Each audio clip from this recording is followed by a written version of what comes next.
Hello. আসসালামু আলাইকুম sir. ওয়ালাইকুম আসসালাম। Good afternoon everyone. তোমরা সবাই ভালো আছো তো? না, ক্লাস করার ইচ্ছা আছে তো, রাইট? Sir yes please.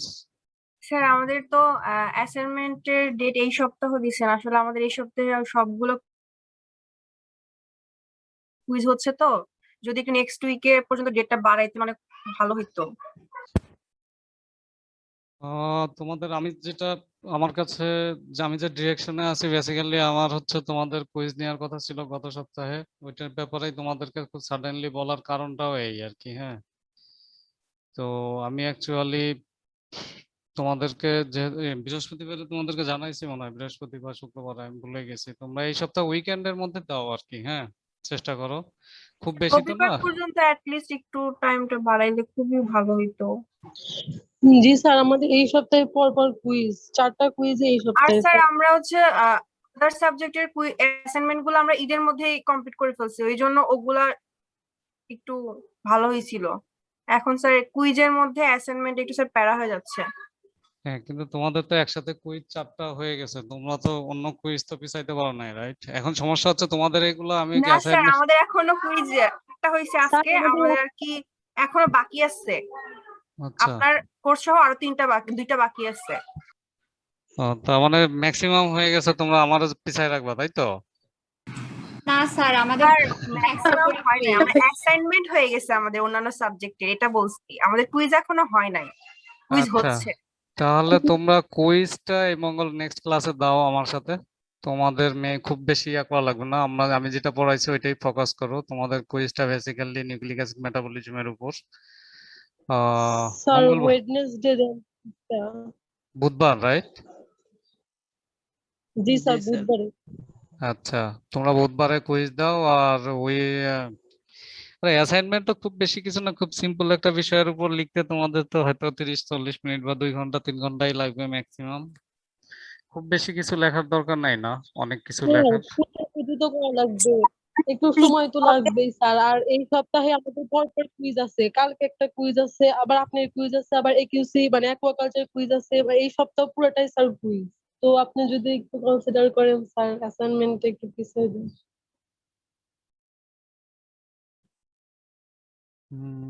তোমাদের অ্যাসাইনমেন্ট দেখে তো আবার আমার ইয়াগুলো জমা দিতে হবে, রাইট? ইভালুয়েশন, মার্কস, এগুলা টাইমের মধ্যে। তোমরা তো অনেক স্টুডেন্ট, রাইট? 50, অন্য আর একটা কোর্সে আছে অনেক 73, বুঝতে পারছো? আর তোমাদেরকে আসলে যদি আমি শুরুর দিকে ক্লাস নিতে, তোমাদের অন্যদের হয়তো অ্যাসাইনমেন্ট শেষ হয়ে গেছে অনেক আগেই, রাইট? স্যার আচ্ছা, ঈদের পরে আর কি ডেট ছিল, ডেডলাইন গুলো ঈদের পরে ছিল, ওই জন্য আর কি। হ্যাঁ, তো ঈদ তো চলে গেছে।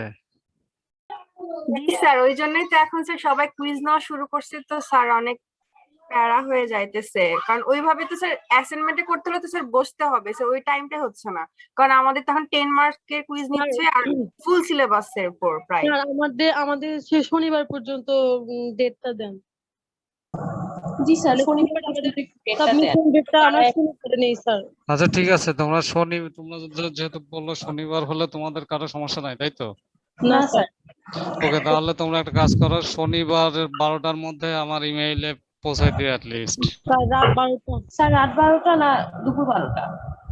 রাত 12টা দাও, টাইম দিলে তো তোমাদের ফুল ডেই দিতে হয়, তোমরা তো আবার বলবা যে স্যার আমাদের 24 আওয়ার অপশনে দেন। স্যার তাহলে অ্যাসাইনমেন্টটা শনিবারে, আর হচ্ছে আমাদের পরীক্ষাটা হচ্ছে মানে বুধবারে। হ্যাঁ, রাইট। Thank you sir. আচ্ছা, গেল তোমাদের অনেকগুলো প্যারার প্যারার মধ্যে ছিল, ঠিক আছে, কিন্তু স্যার এখন থ্যাংক ইউ ক্লাসটা সো করা। Much. Okay, you are welcome. ক্লাসের মধ্যে তো মন আছে, রাইট? ক্লাস করতে জি স্যার। আগ্রহী 12টা বেজে। এখন মনে আছে স্যার। স্যার অ্যাসাইনমেন্ট সম্পর্কে একটা কোশ্চেন ছিল। হ্যাঁ, বলো। স্যার কোনো পেজ লিমিটেশন আছে, কয় পেজ করতে হবে? না, এরকম কোনো কিছু করতে হবে না, আমি তোমাদেরকে একটা লিংক দিব, সেটা হচ্ছে গুগল ফর্মে তোমরা শুধু ট্রু ফলস আনসার করবো। জাস্ট 10টা কোশ্চেন, 20 পয়েন্ট, বেসিক্যালি সম্ভবত 10 মার্কস আর সামথিং হতে পারে, পরে আমি অ্যাডজাস্ট করে নিব। জাস্ট তোমাদের 10 মিনিটে হয়ে যাবে। আমি হচ্ছে তোমাদের নেক্সট ক্লাসে প্রথমে কুইজ নিয়ে তারপরে রিভিউ করব আর কি, যদি তোমাদের প্রয়োজন থাকে আর কোনো কোশ্চেন থাকে তাই। আমার স্যার কুইজের এক্সাম জন্য কি তোমাদের স্যার খুব বেশি সময়ের প্রয়োজন ছিল না আমার মনে হয়। Hello excuse sir me, Google ডক্সে নেবেন? হ্যালো। হ্যাঁ, হ্যাঁ স্যার, আপনি কি এক্সাম গুগল ডক্সে নেবেন নাকি সেরকম এমনি স্যার লিখে খাতা থেকে? তোমাদের কিভাবে নেয় নরমালি? স্যার ডক্সে স্যার অনেক টিচার গুগল ডক্সে নেয়, আবার অনেকে খাতায় লিখে আমরা ছবি তুলে পাঠিয়ে দিই। আচ্ছা, আমি যেটা একটু স্মার্টার ওইটাই ট্রাই করি না, গুগল ডকে ওইটা তোমাদেরকে জি করি, স্যার তারপরে ডক্স যদি থেকে ভালো দেখি যে হয়। হ্যাঁ যদি দেখি যে এটাতে তোমাদের সময় কম লাগবে, হ্যাঁ জি ঝামেলা কম, স্যার। স্যার তারপরে লিখে ছবি তুলে পাঠানো একটু প্রেসার হয়ে যায়, টাইম অনেক কম থাকে তো স্যার, সেটা একটু ঠিক আছে। ঝামেলা হয়। হ্যাঁ, তারপরেও যদি আমি কোনো সিস্টেমে টেকনিক্যাল এররের কারণে ব্যর্থ হই তাহলে আমাকে ক্ষমা করো সেই সময় আর কি, সেই সময় তোমরা ছবি তুলতে চাইলে তুলো আর কি। আমি প্রথমে একটু এইভাবেই ট্রাই করি না। জি স্যার রিটেক আমাদের কোশ্চেন হবে। ওকে, এখন আমি হচ্ছে now come to the sir point. হ্যাঁ, স্যার আরেকটা কোশ্চেন, সেটা হচ্ছে স্যার অ্যাসাইনমেন্ট কি কোনো পেজ লিমিটেশন আছে যে কয় পেজের মতো করতে হবে? অ্যাসাইনমেন্ট তোমরা যত সংক্ষেপে যত ভালো লিখতে পারো সেটাই হচ্ছে মেইন। হ্যাঁ, বেশি ওকে লিখে স্যার। যদি আমাকে প্যারা দাও তাহলে কিন্তু মার্কস কম পাবো, স্যার কিন্তু তারপর যদি একটা ভালো লেখো তাহলে আবার ভালো পাবো। স্যার বুঝতে পারছো? তারপর একটা মিনিমাম ম্যাক্সিমাম একটা একটু বলে দিলে ভালো হতো। তোমরা 2 পেজ ক্রস করো না কোনোভাবে, কারণ আমি যেটা লিখছি, আমি যে অ্যাসাইনমেন্টটা তোমাদেরকে দিছি তোমরা হয়তো অলরেডি জানো, কিন্তু এটা তোমরা 1 পেজের বেশি 2 পেজ লিখতে পারবে না অ্যাকচুয়ালি। ইভেন তোমাদের যদি হাফ পেজে হয় ফিগার, সব ফিগার বাদে সুন্দর করে লিখতে পারো, that should B okay for me. আমি জানি না অন্যরা কি করে, আমি সেটা খুব বেশি ইয়াও করি না। তোমাদের কথা হচ্ছে আমি তোমাদেরকে একটা টপিক দিচ্ছি, সেই টপিকসটা তোমরা বুঝতে পারলা কিনা আর সেটা লিখতে পারলা কিনা সেটা ইম্পর্টেন্ট। সেটা একই কথা একই সেন্টেন্স যদি কেউ রিপিট করো তার মার্কস কমে যাবে। সুন্দর করে কথাগুলো সাজাই লেখো তোমার মতো করে, যত সুন্দর রিপ্রেজেন্টেশন করবা সেটা যদি 5 লাইনে তুমি শেষ করে দিতে পারো সুন্দর হয়, আমার কোনো সমস্যা নাই। কিন্তু তুমি যদি 10 পেজ লিখো, একই কথা ঘুরাই ফিরাইয়া লিখো, এতে করে রিডার বিরক্ত হয়, এটা তোমাদের ফিউচারের জন্য ভালো না। তো তোমরা 1 পেজের মধ্যে লিখতে পারলে ভালো, 1 পেজ হোক 1.5 পেজ হোক, 2 পেজের বেশি যেও না আর কি। ঠিক আছে? স্যার তাহলে কি আমরা শুধু মানে অ্যান্সারটাই লিখবো, ওই যে মানে নর্মাল অ্যাসাইনমেন্ট যে ইন্ট্রোডাকশন কনক্লুশন রেফারেন্স থেকে ওগুলো দিব না, নাকি একটা কোশ্চেন মানে কোশ্চেন ধরে নিয়ে শুধু ওইটার অ্যান্সার করবো? রাইট, তোমরা তোমাদের একটা, আমার ধারণা তোমরা একটা নিয়মের মধ্যে আছো হয়তো, রেজিস্ট্রেশন রুল এটা সেটা দিয়ে 1 পেজে তোমরা কভার পেজ করবা, সেটা ভিন্ন ইস্যু, ওইটা বাদ দিয়ে মূল আনসারটা 1 পেজ 1.5 পেজের মধ্যে, ম্যাক্সিমাম 2 পেজ যাতে ক্রস না করে। ঠিক আছে? আমার মনে হয় তোমরা 2 পেজ লিখতে পারবা কি আদৌ? ইন্টারমিডিয়ারি বা অল্টারনেটিভ মেটাবলিক পাথ হয়ে কি তোমরা দুই পেজ লিখতে স্যার পারবে? আমরা কি এটা টাইপ করব নাকি এই যে খাতায় লিখে পরে পিডিএফ করে দিব মানে? এই ব্যাপারে তোমরা রিল্যাক্স, তুমি যদি খাতায় লিখো, আমার যদি মানে হাতে লিখো সেটাও সমস্যা, তোমাদের যদি প্রিন্টিং এ প্রবলেম হয়, তোমরা যদি সবাই ল্যাপটপ থাকে, সবাই যদি কম্পিউটারে কাজ করতে পারো তাহলে সেটাও ভালো। কেউ যদি সেটা প্রবলেম ফেস করো তাহলে তোমরা হাতে লিখে ছবি আকারে দিতে পারো, যদি কিন্তু খেয়াল করো যাতে আমার সেটা পড়ার জন্য এনাফ হয়, রাইট? স্যার ওয়ার্ড ফাইলই ভালো হবে। যদি ওয়ার্ড ফাইলে তোমরা সবাই করতে পারো। এখন যদি এরকম সিচুয়েশন হয় যে কারো কম্পিউটার নষ্ট হয়ে গেছে, এই মুহূর্তে সম্ভব না, তুমি যদি হাতে লিখে সেটা সুন্দর করে স্ক্যান করে পিডিএফ, তখন আবার স্ক্যান করার ঝামেলায় পড়বো আর কি। পিডিএফ যদি ভালো পাঠাইতে পারো আমার কোনো সমস্যা নাই, তোমরা যে কোনো ওয়েতে ইয়া করো, আমি সিচুয়েশন বুঝবো। হ্যাঁ, তোমাদের যাতে কোনো সমস্যা না হয় সেটা আমি দেখবো, তোমরা ওটা নিয়ে আপসেট হয়ে না আর স্ট্রেসও ফিল করো না, রাইট? আমি তো তোমাদেরকে স্ট্রেস দেওয়ার জন্য অ্যাসাইনমেন্ট করছি না, আমি তোমাদের ইভালুয়েট করার জন্য ইয়া করছি। সো গেট রিল্যাক্স, আমের সিজন আমও খাও, অ্যাসাইনমেন্টও করো। ঠিক আছে? সবকিছু বন্ধ করে দিও না, আবার এত বেশি স্যার স্ট্রেস ফিল করলা যে কারোর সাথে কথা বলাই বন্ধ করে দিছো। হ্যাঁ বলো। স্যার আমরা এটা কবে জমা দেবো স্যার, সাবমিট কবে করবো? কেন, ওই যে তোমরা মনে হয় শনিবারে রাত 12টা পর্যন্ত সময় শনিবারে নিলা, জি স্যার আমি তাই না? ডিসকানেক্ট হয়ে গেছিলাম তো স্যার। আচ্ছা, সমস্যা নাই। তোমাদের আরেকটা কথা বলি, তোমরা ডিসকানেক্ট হয়ে যেতে পারো বিভিন্ন ভাবে, 2-1 জনের শুনতেও সমস্যা হতে পারে। তোমাদেরকে আজকে আমি কিছু ব্যাপারে একটা ক্লাস নিব, ক্লাসটা একটু বড় হবে। তোমরা যদি কেউ কম শুনতে পারো, শুনতে না পাও, অসুবিধা নাই, তোমরা একটু হেল্প নিও অন্যদের। তারপরও নেক্সট ক্লাসে যেহেতু আমার রিভিউ অপশন আছে, আমি তখন তোমাদেরকে একটু রিভিউ করব আর কি। হ্যাঁ, তো আমি টোটাল ক্লাসটা প্রথমে বাংলা এক্সপ্লেইন করব, তোমাদেরকে আজকে যদি বোঝার কোনো সমস্যা না হয়, তোমাদের ওই যে ফ্যাটি অ্যাসিড মেটাবলিজম বাকি আছে বলেছিল, রাইট? হ্যালো, জি স্যার। তো তোমাদের ফ্যাটি অ্যাসিড এর মেটাবলিজমের উপরে, প্রোটিনও তো স্যার বাকি আছে অনেক কিছু। রাইট? এখন প্রোটিন তোমাদেরকে স্যার পড়াইছেন, কিছু অংশ বাকি আছে। তোমরা কিন্তু আমাদেরকে এর আগে বলছো আমাকে যে স্যার প্রোটিন পড়ানো হয়েছে, আমাকে যখন 26 তারিখে স্যার পরে ক্লাস। স্যার ও হয়তো ভুল করতেছে, প্রোটিন স্যার যতটুকু পড়াইছে প্রায় 80% হয়ে গেছে স্যার, সামান্য একটা প্রোটিন, স্যার বাকি আছে। ওখানে সামান্য কিছুতে খুব বেশি ইয়া নাই। আমি লিপিডের উপর তোমাদের ক্লাস আপাতত নিই, তারপরে তোমাদের নেক্সটে লিপিডের উপরে একটু রিভিউ করলে হবে। তোমাদের নিউক্লিক অ্যাসিড মেটাবলিজমের উপর তো মোটামুটি রিভিউ করছি, আর যতদূর পড়াইছি তোমরা এটা মাথায় রাখলে that should be enough, right? আর তারপরে যদি তোমাদের কোশ্চেন থাকে, তোমরা নেক্সট রিভিউ ক্লাসে আমাকে বললে আমি হয়তো তোমাদের একটা এক্সট্রা ক্লাস নিয়ে দিব, সমস্যা নেই। কিন্তু আমার মনে হয় শুড বি ফাইন। তবে তোমরা স্ট্রেস নিও না, তোমরা একটু দেখো, আমি তোমাদেরকে জাস্ট আইডিয়া দিই, পড়তে খুব বেশি কষ্ট হবে না, রাইট? তো গল্পের মতো করে বলে দিচ্ছি নাকি? স্যার আগের যে ক্লাসগুলো হইছে মানে যে মোস্তফা স্যার ওগুলা কে রিভিউ হবে না? আমাদের মোস্তফা স্যার যে ক্লাস নিছেন, আমি স্যারের সাথে কন্টাক্ট করে নিব। হ্যাঁ, তো এটা স্যার রিভিউ কারণ বলতে আমাদের তো মানে যেহেতু অনলাইনে এক্সাম হবে একটু সাজেশনের দরকার, মানে বা মানে টিচারদের সাথে কথা বলার দরকার। তোমাদের কি তাহলে নেক্সট রিভিউ ক্লাসে তোমরা আমাকে একটু স্মরণ করাই দিও বা বলে দিও কি কি পড়াইছে স্যার। হ্যাঁ, স্যার কি কি পড়াইছেন সেটা বলে দিলে নোট করে আমি তারপর তোমাদেরকে তার উপরে বলে দিব, অথবা সম্ভব হলে আমি নিজে তোমাদের উপর রিভিউ করব। কিন্তু জি স্যার, এটা যেহেতু রিভিউ নিলে তোমাদের ভালো অনেক হয় কিছুই স্যার। কমপ্লিট হয়নি, তারপরে আমি যদি সেগুলোর উপরই করি তাহলে তোমরা শুধু কার্বোহাইড্রেটের উপরেই সীমাবদ্ধ থাকবা বেসিক্যালি। জি স্যার, মানে আপনি যদি সব কিছু মানে ওভারভিউ একটা মানে রিভিউ ক্লাস নিতেন ভালো হতো। ওকে, তাহলে নেক্সট কুইজের পরে আমাকে বুধবারে একটু সময় দিও, আমি তখন ওর মধ্যে যতটুকু সম্ভব কভার করে দিব, ঠিক আছে? Any question? না sir. Okay. Now come to the point. তোমাদের মধ্যে বলা হয়েছিল ফ্যাটি অ্যাসিড মেটাবলিজমের কথা বলা, রাইট? তোমাদের হচ্ছে সিলেবাসে বা তো ফ্যাটি অ্যাসিড মেটাবলিজমের ফ্যাটি অ্যাসিডটা কোথা থেকে আসে, রাইট? তো নরমালি আমরা যখন মলিকুলের কথা বলি, মানে সেটা হচ্ছে ম্যাক্রোমলিকুলস, ম্যাক্রোমলিকুলের মধ্যে carbohydrate, lipid and proteins, right? তো কার্বোহাইড্রেটস এর মধ্যে আমরা নরমালি গ্লুকোজ বলি। গ্লুকোজ হচ্ছে, আমি তোমাদেরকে স্যার পড়াইছেন। ইভেন আমি যখন তোমাদেরকে লেকচার এর আগে অন্য নিউক্লিক অ্যাসিড মেটাবলিজমের লেকচার দিছি, আমার ধারণা আমি হয়তো দুই একটা কথা বলছি র্যান্ডমলি, বা ইন্টারমিডিয়ারি মেটাবলিজমের কথা বলছি র্যান্ডমলি। তো সেখানে আমরা যখনই কোনো খাবার খাই, খাবার খাওয়ার পর তোমরা দেখো, তোমাদের এই স্লাইডটা দেখো, তো নরমালি আমরা কার্বোহাইড্রেট খাই, লিপিড খাই, প্রোটিন খাই। সেটা বিভিন্ন অর্গানে আমাদের ডাইজেস্টিভ সিস্টেম আছে, রাইট? প্রথমে আমরা হচ্ছে মাউথের মধ্যে দিয়ে যখন ইয়া করি, তোমার ফুড ইনজেক্ট করি, তারপরে আমরা হচ্ছে ওই খাবারগুলো চিবাই, রাইট? তো খাবার আমাদের মুখের মধ্যে স্যালিভারি কিছু অ্যামাইলেজ, স্যালিভারি গ্ল্যান্ড থেকে কিছু এনজাইম সিক্রেশন হয়, রাইট? তো স্যালিভারি অ্যামাইলেজ বা স্যালিভারি গ্ল্যান্ডের সাথে আরো যে ইয়া আছে তোমার স্যালিভারি জুইস বলে যেগুলো, রাইট? সেগুলো হচ্ছে পলিস্যাকারাইড।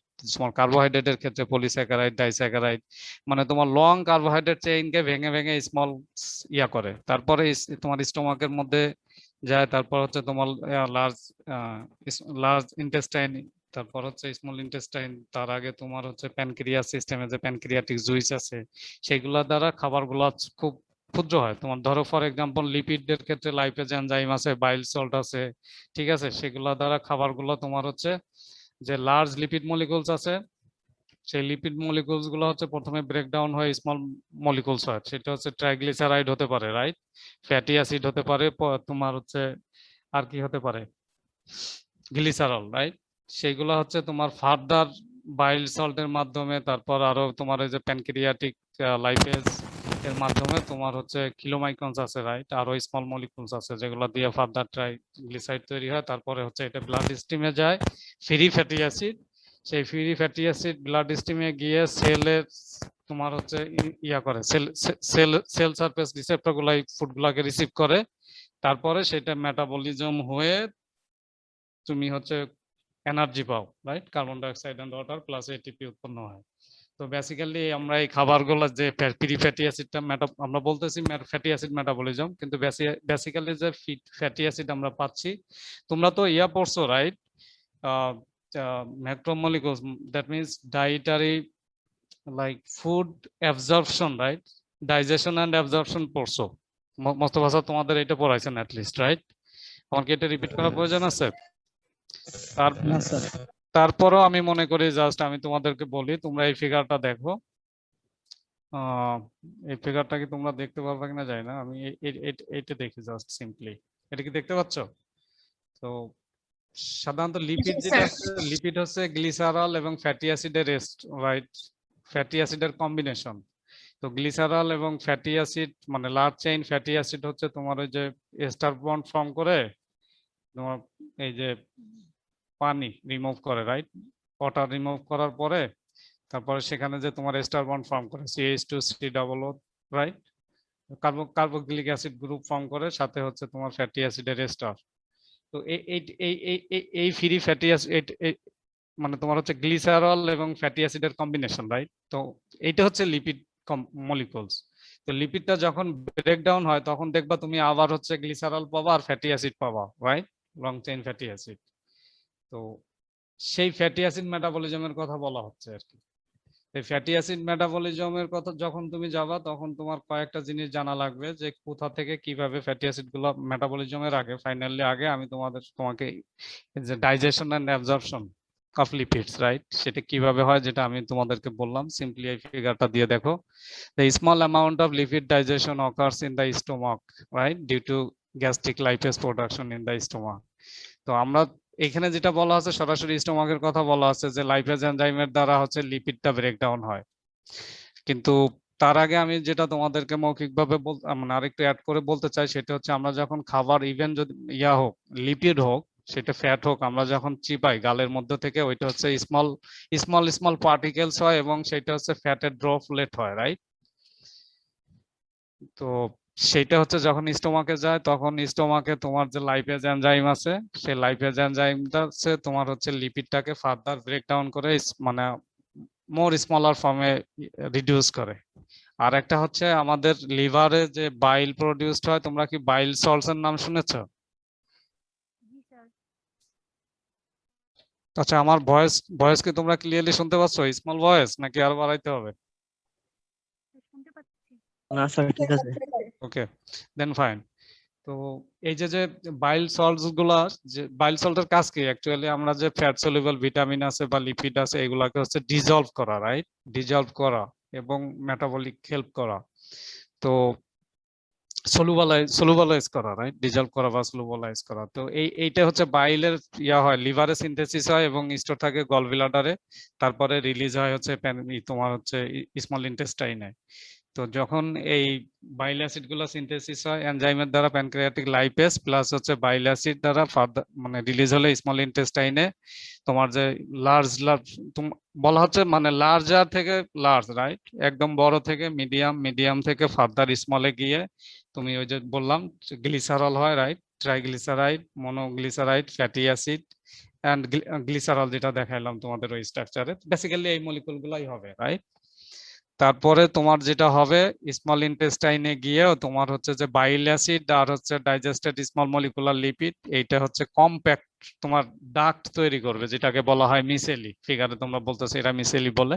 তো এই যে অ্যাডাক্ট তৈরি করে ফ্যাটি স্মল ফ্যাট ড্রপলেটস টাইপের, এটা হচ্ছে বাইল অ্যাসিডের সাথে মিশে এটাকে তোমার সলুবলাইজ করে, যেটা হচ্ছে তোমার even with free fatty acid right. এই যে তোমরা এখানে দেখো স্মল ইন্টেস্টাইনের লুমেনের মধ্যে এই রিঅ্যাকশনটা হয়।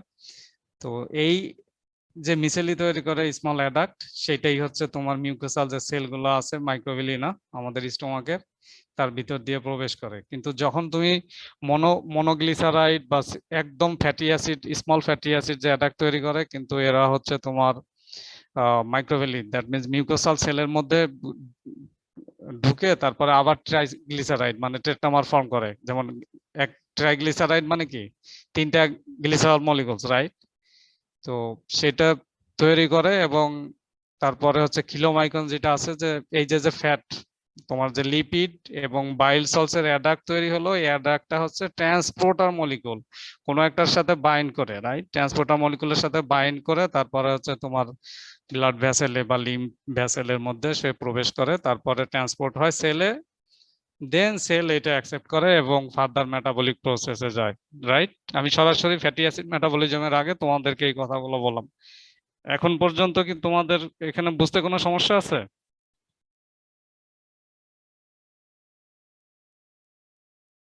Hello, no question, right?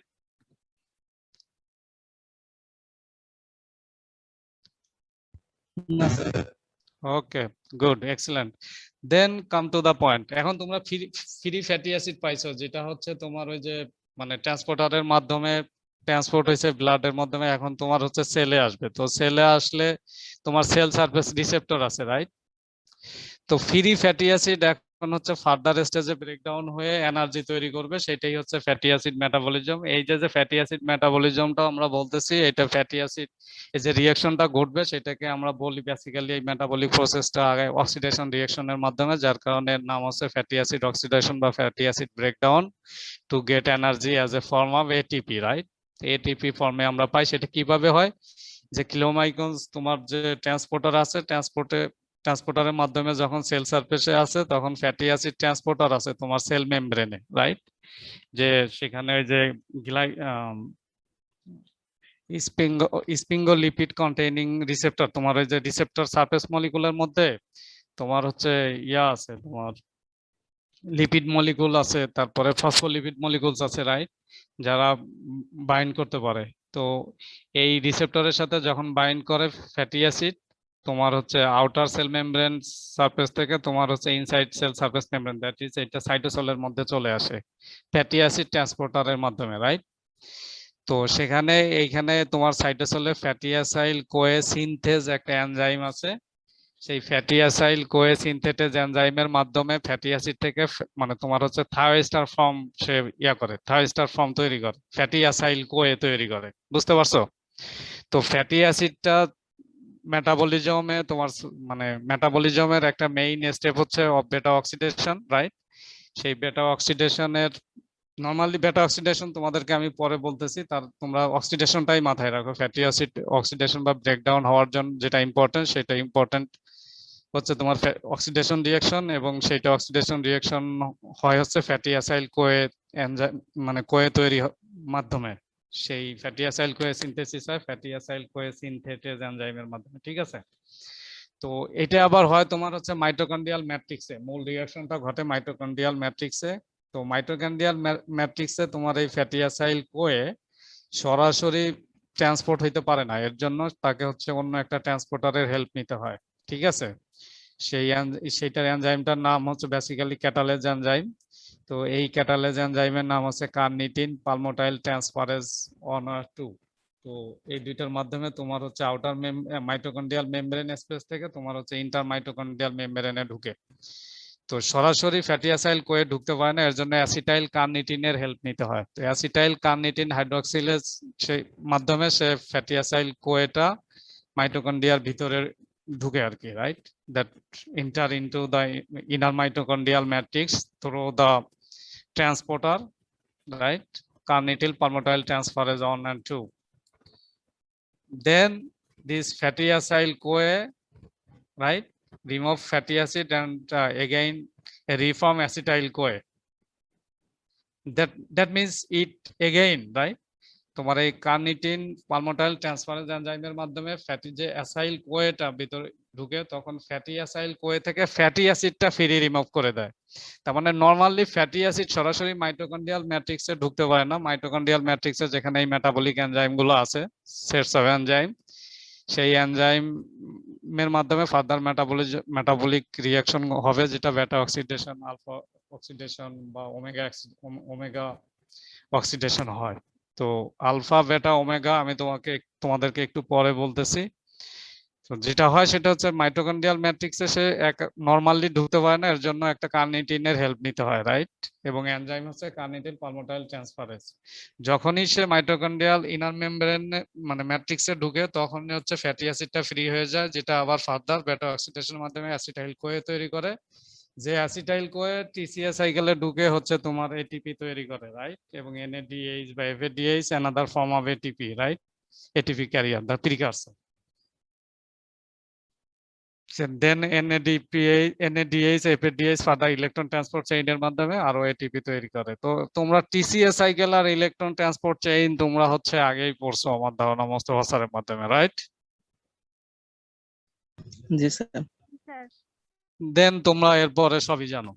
তো এখানে যেটা তোমরা হচ্ছে তোমরা যেটা বলবা যে অ্যাসিটাইল কোয়ে যেটা তৈরি হলো, যে acetyl CoA further TCA cycle and electron ট্রান্সপোর্টের চেইনে মানে কনসিকুয়েন্সিয়াল রিঅ্যাকশনের মাধ্যমে তোমার হচ্ছে ফ্যাটি অ্যাসিড কমপ্লিটলি ডিগ্রেড হয় এবং এটিপি, NADPH, FADH উৎপন্ন করে, রাইট? তখন আলাদা টিসিএ সাইকেল আর ইলেকট্রন ট্রান্সপোর্ট চেইন কিন্তু এখানে আলাদা লিখতে হবে না, কিন্তু এখানে ঢোকার পরে যে অক্সিডেশন হয় ফার্দার সেইটা শুধু বলবা, ঠিক আছে? এইটা গেল তোমার ফ্যাটি অ্যাসিড অক্সিডেশন। এখন ফ্যাটি অ্যাসিড অক্সিডেশন তোমাদেরকে যদি আমি তোমাদের একটু রিভিউতে যাই, তোমাদের এর আগে বাইল অ্যাসিডের কথা বলছিলাম যে বাইল অ্যাসিড বা হোয়াইট সল্ট এগুলো কি। এখানে এই স্লাইডটা আছে যে বাইল অ্যাসিডস আর steroid acid, right? Steroids kind of, তোমরা এখানে এটা হচ্ছে kind of salt, right? Steroid salt. তো স্টেরয়েড একটা hormone, like hormonal salts synthesized in liver and found predominantly in the bile. Basically এটা প্যানক্রিয়াস থেকে সিক্রেশন হয় ইন্টেস্টাইনে। ডাইভার্স বাইল অ্যাসিড তোমার এক্সাম্পল হচ্ছে cholic acid and chenodeoxycholic acid, cholic acid, right? Chenodeoxycholic acid and cholic acid simply. Then এটার কাজটা হচ্ছে কি, ফাংশন হচ্ছে solubilize ingested fat and fat soluble vitamins. আমরা যে ভিটামিন গুলো খাই যেগুলো ফ্যাট ওয়াটার সলুবল গুলো নরমালি আমরা যেগুলো খাই সেগুলো মেটাবলিজম হয়ে যায়, মেটাবলিজম হয়ে যায় এবং মেটাবলিজম আমাদের নরমাল যে রিকোয়ারমেন্টস আমরা যদি তার চেয়েও খুব পরিমাণ বেশি খাই ওয়াটার সলুবল গুলোর মধ্যে খুব সমস্যা নাই, কারণ যেহেতু ওয়াটার সলুবল তুমি যদি খুব এক্সেস খাও, right? if you are taking too much or excess amount of water soluble vitamins, then the excess will be excreted through urine, right? আমাদের ইউরিনের মাধ্যমে সেগুলো বের হয়ে যাবে, কিন্তু what happens to fat soluble ক্ষেত্রে ইউরিনের মাধ্যমে বের হয়ে যেতে পারে না। সো এটা একটা ফ্যাক্ট। এই জন্য ফ্যাট সলুবল ভিটামিন গুলো তো তোমরা জানো, রাইট? নামগুলো জানো ফ্যাট সলুবল ভিটামিন কোনগুলো? Vitamin A, vitamin D, vitamin E, vitamin K, right? Those are fats. নাকি এক্সিলেন্ট। তো এগুলা আর সাথে মিনারেল আছে, তো সেই এগুলা হচ্ছে ফাংশন। আর আরেকটা আছে taurofolic acid and glycofolic acid, derivatives of folic acid. তার মানে এই যে বাইল অ্যাসিড আছে তারও কিছু ডেরিভেটিভ সল্টস আছে, রাইট? তো এগুলো হচ্ছে জাস্ট এক্সাম্পল, তোমরা এগুলা একটু পড়বা। তো রিভিউ এর মধ্যে যে লিপিড গুলা কি, what is lipids, right? Then what are the bile acids and bile salts? Then what are fatty acid? Classify fatty acid যদি আমি বলি, তারপরে সেই ক্ষেত্রে তোমরা বলবো আছে saturated, unsaturated fatty acid, right? Then আমি যদি তোমরা simply fatty acid, saturated and unsaturated fatty অ্যাসিডটা ক্লাসিফিকেশনটা তোমরা একটু পড়ো। Now come to the point. Sir শোনা যাচ্ছে না। তোমাদেরকে বলছে বাইল অ্যাসিড কি, রাইট? বাইল অ্যাসিডস আর বাইল সল্টস কি, এর এক্সাম্পল এবং এর ফাংশনটা লিখো। শর্ট কোশ্চেন আকারে এটা তোমাদের হতে পারে আর কি, ঠিক আছে? আর তোমাদের হচ্ছে digestion and absorption of lipid molecules তোমাদের হয়তো ব্রিফলি এক্সপ্লেইন করা লাগতে পারে কোশ্চেনে, রাইট? এবং এর সাথে major enzymes and organs involved, right? Right. তোমাদের কি কোশ্চেন কি বাংলায় হয় না ইংরেজিতে হয়? স্যার ইংলিশই হয়। Okay, then what are the major organs and enzymes involved in the digestion and absorption of lipids? Then talk about the mobilization of fatty acid, right? Mobilization of fatty acid, that means হচ্ছে তোমার এই ডাইজেশনের পরে কিভাবে mobilise হচ্ছে সেলে। Then also write down the salient features, right? What are the salient features? কয়েকটা স্টেপে যেগুলো হচ্ছে সেগুলো বর্ণনা করলো। Then right, including the major enzymes involved in the process, right? Or how we can get energy from fatty acid by fatty acid. বলতে ভালো speed হয়ে যাচ্ছে। বুঝতে পারছি। স্যার স্যালিয়েন্ট ফিচার মানে বুঝলাম না। সেলিয়েন্ট ফিচার, আচ্ছা সেলিয়েন্ট ফিচারটা হচ্ছে তোমরা এই যে কেমিক্যাল রিঅ্যাকশন গুলো হচ্ছে স্টেপ বাই স্টেপ, এই প্রত্যেকটা স্টেপকে বলা হচ্ছে যে সেলিয়েন্ট ফিচার, রাইট? সাইলেন্ট না, সেলিয়েন্ট ফিচার। তো তোমরা এটা লিখো, what are the major steps of fatty acid oxidation, right? তো অথবা আনাদার কোশ্চেন অল্টারনেটিভলি হতে পারে যে write down the oxidation and mobilization and oxidation process of fatty acids। তার মানে এই যে কিভাবে মোবিলাইজেশন হচ্ছে তোমার এই লিপিড ব্রেকডাউন হয়ে যে ফ্রি ফ্যাটি অ্যাসিড গুলো হচ্ছে, সেই ফ্রি ফ্যাটি অ্যাসিডটা তোমার ভেসেলের মাধ্যমে ট্রান্সপোর্টারের মাধ্যমে তোমার হচ্ছে ইয়াতে সেল সারফেসে আসলো, তারপরে ট্রান্সপোর্ট হলো, এরপরে কোন কোন স্টেপে ইয়া হলো সেটা লিখে দিবা আর কি। That's fine. এখানে তোমরা 1-2 লাইনে লিখবা। যদি তোমাদেরকে লিপিড মেটাবলিজমের ফ্যাটি অ্যাসিড মেটাবলিজমের স্টেপ গুলা বলি, তখন তোমরা হচ্ছে যে অ্যাবজর্পশনের মাধ্যমে ডাইজেশনের মাধ্যমে যে ফ্রি ফ্যাটি অ্যাসিড গ্লিসারল আসলো, right? Free fatty acid glycerol monoglycerol আসলো, যেটা হচ্ছে তোমার বাইল সল্টস বা বাইল অ্যাসিডের মধ্যে ফ্যাটি অ্যাসিড তৈরি করলো। সেই ফ্যাটি অ্যাসিডটা হচ্ছে ট্রান্সপোর্টারের মাধ্যমে হচ্ছে ট্রান্সপোর্ট হলো টু সেল সারফেসে, রাইট? যেখানে সেল সারফেস রিসেপ্টর হচ্ছে সেটাকে অ্যাকসেপ্ট করে। তারপরে তুমি পরের স্টেপটা লেখো যে তোমার এই ফ্রি ফ্যাটি অ্যাসিডটা কোথা থেকে আসলো, এটা 1-2 লাইনে লিখে আসো, সেটা হচ্ছে বেটার আর কি। ঠিক আছে? তারপরে স্টেপ গুলা সংক্ষেপে লিখো। তোমরা খুব বেশি এক্সপ্লেইন করবা না, মেইন যে স্টেপস গুলা সেইটা লিখবা। তারপরে যদি পারো ওইটা সুন্দরভাবে লিখবা, কিন্তু এরকম না যে আমি কয়েকটা খুব ভালোভাবে লিখছি আর বাকিগুলা লিখতে পারি না, এরকম যেন না হয়। স্যার কাইন্ডলি আরেকবার একটু বলবেন আগে ইয়াটা স্যার কোন জায়গা থেকে লিখতে হবে? তোমাদেরকে যদি আমি বলি যে mobilisation and oxidation of fatty acid সম্পর্কে তোমাদেরকে যদি বলি, সেই ক্ষেত্রে মোবিলাইজেশন বেসিক্যালি তুমি যে free fatty acid like the free fatty acid that produced through the metabolism of lipid molecules, right, by the enzyme lipase, right, where free fatty acid and monoglyceride are produced, right? Then this free fatty acid form adduct with bile salts, right, and transported to like bile salt, then form triglycerides in the mucosal cell, right, where it binds with the transporter molecules called chylomicrons and transported through blood vessel to the cells, right? And then it by the cell, right, the fatty acid transporter or the acceptor in the cell surface molecules, right, that accept free fatty acid, which is then like transported from the outer cell membrane to the cytosol, তাই না? Outer membrane থেকে সাইটোসেলে প্রবেশ করে। Just এই কথাটা, right? Free fatty acid কোথা থেকে আসলো সেটা দিয়ে শুরু করবো, মানে মোবিলাইজেশন হলো তোমার ফ্রি ফ্যাটি অ্যাসিডটা, রাইট? ট্রান্সপোর্টারের মাধ্যমে কিলোমাইক্রনসের মাধ্যমে ব্লাড ভেসেলের মাধ্যমে ট্রান্সফার হয়ে কোথায় আসলো? টার্মিনাল সেলে, টিস্যুতে, রাইট? ক্লিয়ার? জি স্যার। ওকে। এখন তোমাদের সিম্পলি কোশ্চেন হবে যেটা এর আগে বলছিলাম যে ফ্যাটি অ্যাসিড অক্সিডেশনটা হতে beta oxidation, alpha oxidation and omega oxidation of fatty acid, right? তো অক্সিডেশন মানে হচ্ছে লং ফ্যাটি অ্যাসিড চেইন থেকে দুইটা মলিকুল করে, রাইট? ওই যে তোমরা ওখানে ট্রাইগ্লিসারাইড তৈরি করছো, আর ওই যে থায়োস্টারের কথা বললাম না, অ্যাসিটাইল কোয়ে তৈরি হয় না, ফ্যাটি অ্যাসাইল কোয়ে। তো ওই ফ্যাটি অ্যাসাইল কোয়ে মানে লং ফ্যাটি অ্যাসিডে ফার্দার যখন স্টেপ বাই স্টেপ রিঅ্যাকশন হয়ে দুইটা করে তোমার হচ্ছে মানে কার্বন কম্পাউন্ড ওখান থেকে রিমুভ হয়ে যায়, ব্রেকডাউন হয়। সেই ব্রেকডাউন হয় হচ্ছে তোমার ডান সাইডে যেখানে কার্বক্সিলিক গ্রুপ আছে, অ্যাসিড গ্রুপ, রাইট? ডান পাশে দেখতে পাচ্ছ?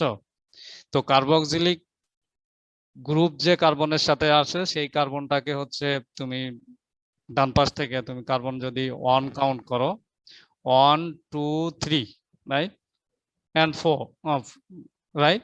তারপরে হচ্ছে একদম ডিস্টেন্ট যেটা সেটা হচ্ছে তোমার হচ্ছে ওমেগা, রাইট? এটা ওমেগা বলে।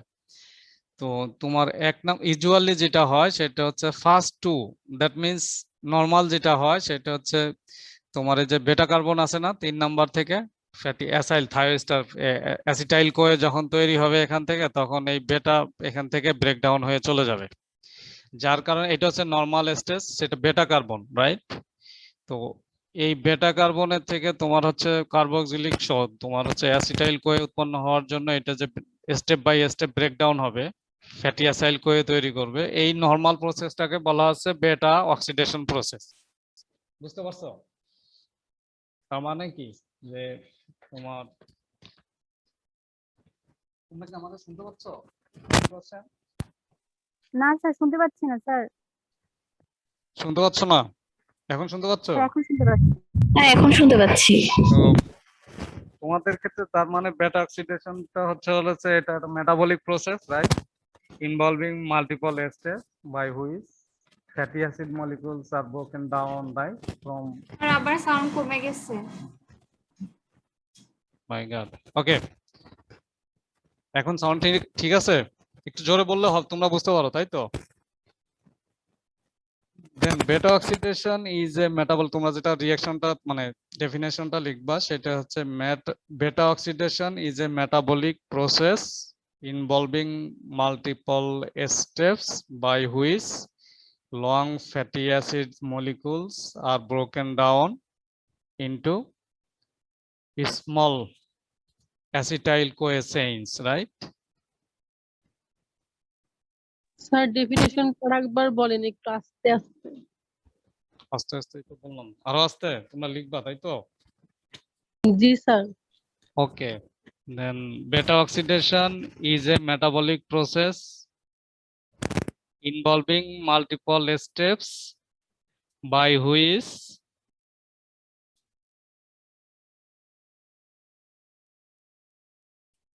long fatty acids, right? Long fatty acids are broken down and converted to acetyl CoA chains.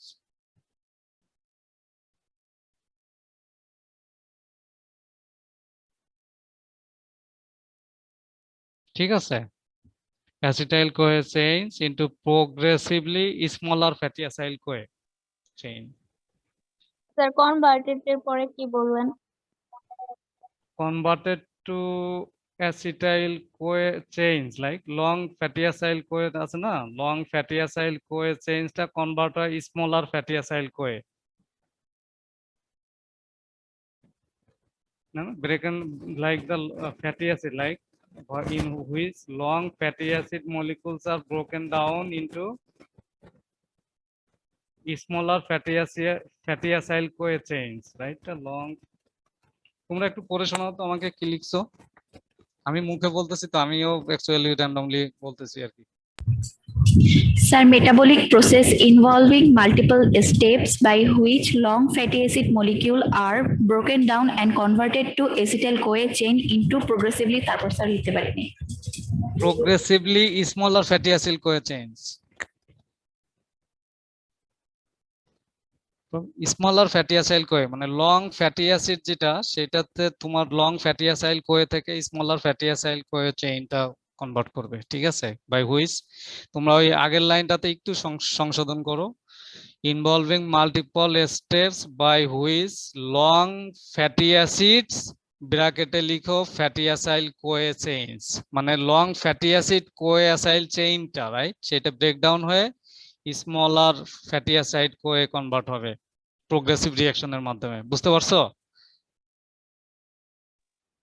G sir. Okay, sir long fatty অ্যাসিডটা ওখানে হবে long fatty acyl CoA chain. Long fatty acid পর্যন্ত রাখতে পারো, কিন্তু তোমাদের understanding এর জন্য যেটা আমি বলছি, তোমরা ব্র্যাকেটে এটা ধরে রাখো যে লং ফ্যাটি অ্যাসিডের যেটা লং ফ্যাটি অ্যাসাইল কোয়েও ভেঙে ভেঙে স্মল স্মল দুইটা করে তিনটা করে তোমার কার্বন এখান থেকে রিমুভ হয়ে যাবে থায়োস্টার, রাইট? তারপরে আবার নতুন একটা ও তার থেকে স্মলার ফ্যাটি অ্যাসাইল কোয়ে তৈরি হবে, তারপর ফার্দার আরেকবার ব্রেকডাউন হবে, রাইট? তার মানে কি আবার ছোট হয়ে গেল, তারপরে আবার ব্রেকডাউন হবে তিনটা, এভাবে হবে স্মলার ব্রেকডাউন। তার মানে progressively smaller fatty acyl CoA chain তৈরি করবে, like that converted to fatty acyl মানে অ্যাসাইল কোয়ে চেইনস, রাইট? ফ্যাটিটা বাদ দাও, acyl CoA chains into progressively smaller fatty acyl CoA chain.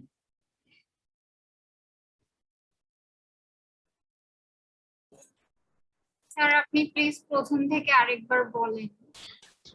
ওকে, লিখো beta oxidation is a metabolic process involving multiple steps by which fatty acid molecule like long fatty acyl CoA molecules, এটা লিখো, by which long fatty acyl CoA molecules are broken down, right,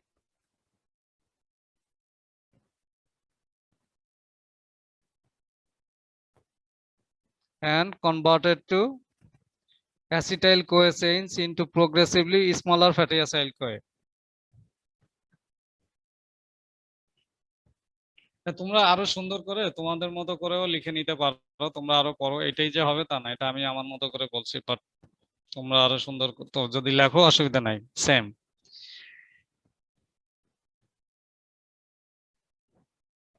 তো usually যে এই reaction যেটা হয় সেটা হচ্ছে এই রিঅ্যাকশনের মাধ্যমে রিলিজ হয় যেটা তৈরি হয় সেটা হচ্ছে অ্যাসিটাইল কোয়ে, রাইট? দুইটা অ্যাসিটাইল কোয়ে দুইটা মলিকুল তৈরি হয়, সাথে হচ্ছে এপিডিএইচ আর এনএডিএইচ তৈরি হয়, যেটা ফার্দার টিসিএ সাইকেলে যায় আর কি, সেটা তোমাদেরকে তো আগেই বলছি। নাও কাম টু দা পয়েন্ট। এখন কোনো কারণে তোমার যেটা মেটাবলিক প্রসেসে যেটা হয় সেটা হচ্ছে বেটা কার্বনে এখানে অনেক সময় মিথাইলেশন থাকে, ঠিক আছে? মিথাইলেশন থাকে মানে মিথাইল গ্রুপ থাকে, যদি 3 নাম্বার কার্বনে বা বেটা কার্বনে মিথাইল গ্রুপ থাকে তাহলে সেটা অক্সিডেশন রিঅ্যাকশন হতে পারে না, তার মানে এখান থেকে ব্রেকডাউন হবে না। সেই ক্ষেত্রে 2 কার্বন মানে সিঙ্গেল কার্বন রিমুভ হবে কার্বক্সিলিক গ্রুপের সাথে, মানে সিঙ্গেল কার্বন রিমুভ হলে সেটা হচ্ছে আলফা অ্যাডজাস্টেন্ট যে কার্বনটা, রাইট? তখন মানে আলফা কার্বনের এখান থেকে ভাঙবে। এখানে আলফা কার্বন বুঝতে পারছো, 2 নাম্বার কার্বন যে আলফা কার্বন, তখন 3 নম্বর কার্বন থেকে ব্রেকডাউন হইতে পারে না, তখন সিঙ্গেল অ্যাসিটাইল তোমার হচ্ছে ইয়া তৈরি হবে আর কি, জাস্ট কোয়ে। তো মিথাইল, তো এই যখন 2 নাম্বার কার্বন থেকে ভাঙে সেটাকে বলা হচ্ছে তোমার হচ্ছে আলফা অক্সিডেশন, রাইট? স্যার 2 নং কার্বন থেকে কি ভাঙবে? ইউজুয়ালি তোমার বেটা অক্সিডেশন বললাম না, থায়োস্টার মাধ্যমে অ্যাসিটাইল কোয়ে তৈরি করে না, তো বেটা অক্সিডেশন অনেক সময় তোমার 3 নাম্বার কার্বনে 3 নাম্বার থেকে তোমার এই ফ্যাটি অ্যাসিডটা রিমুভ হয়ে অ্যাসিটাইল কোয়ে তৈরি হয়, রাইট? স্মল ব্রেকডাউন যেটা বললাম যে স্টেপটাকে বেটা অক্সিডেশন। তোমরা এই ফিগারে যে আলফা বেটা দেখতে পাচ্ছো, তো যদি তোমার হচ্ছে 3 নাম্বার কার্বনে মিথাইল গ্রুপ থাকে তখন এই 3 নাম্বার বেটা কার্বনের এখান থেকে ভাঙতে পারে না আর কি, তো রিমুভ হয়, তখন হচ্ছে আলফা কার্বনের থেকে এটা হচ্ছে তোমার একটা করে কার্বন মলিকুল এখান থেকে রিমুভ হয়, যেহেতু এটা অ্যাডজাসেন্ট টু আলফা কার্বন এই কারণে তখন এই প্রসেসটাকে বলা হয় হচ্ছে আলফা অক্সিডেশন। তো তোমরা এটা সংজ্ঞা লিখতে পারো যে alpha oxidation is the process through which fatty acid, লিখতেছো? নোট করো। তো alpha oxidation is the oxidation of fatty acid with the removal of 1 carbon atom. Hello sir আবার বলেন একটু আস্তে আস্তে। alpha oxidation, right, is the oxidation of fatty acid with the removal of 1 carbon atom, right? 1 carbon atom unit adjacent to the alpha carbon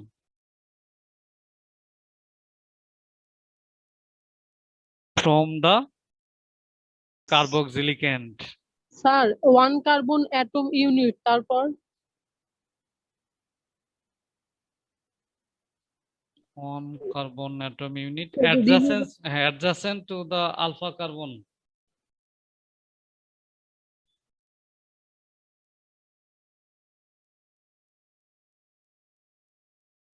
From the carboxylic end. তার মানে 1 number carbon থেকে carbon die oxide remove করবে তখন।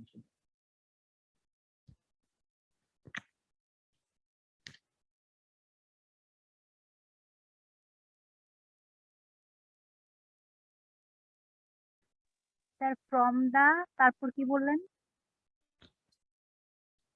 From the carboxylic and, মানে এখানে COOH আছে না, এটাকে বলা হচ্ছে carboxylic end. in the form of carbon dioxide.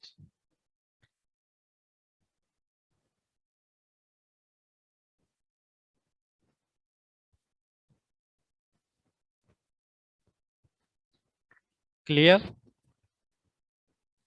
Sir আবার একটু বলেন পুরাটা। Alpha oxidation is the process of fatty acid oxidation with the removal of one carbon atom unit, right, adjacent to the alpha carbon, right, from the carboxylic end. Alpha carbon from the carboxylic sir end. শুনতে পাচ্ছি না। তোমরা একটু পড়ে নিও যদি না বোঝো, তারপর আমি আবার একবার বলছি, তোমরা একটু মিলাই নাও, right? Alpha oxidation is a oxidation process of fatty acid with the removal of one carbon atom unit adjacent to the alpha carbon from the carboxylic end. তোমরা adjacent to the alpha carbon দিলেই হবে, তার মানে alpha carbon মানে carboxylic end থেকে 1 number carbon. That's fine, এটা হচ্ছে ব্যাপার। and in the form of carbon dioxide. Clear?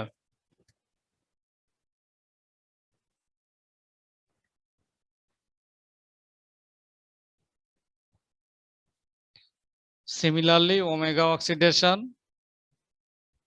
is the process of fatty acid that occurs at the omega carbon, right? Omega carbon, comma দিয়ে লেখো most distant from the carboxylic group. যদি opposite side থেকে একদম N থেকে হয় রিঅ্যাকশনটা আর কি। Sir আবার একটু বলেন। সিমিলারলি ওমেগা সিমিলারলি মানে আমি নিজে বলছি এটা, তোমরা ডেফিনেশন ভিতরে সিমিলারলি লিখো না please. Sir Omega oxidation occurs at the omega carbon, right? Most, তারপরে লেখো কমা দিয়ে লেখো most distant form of carboxylic group.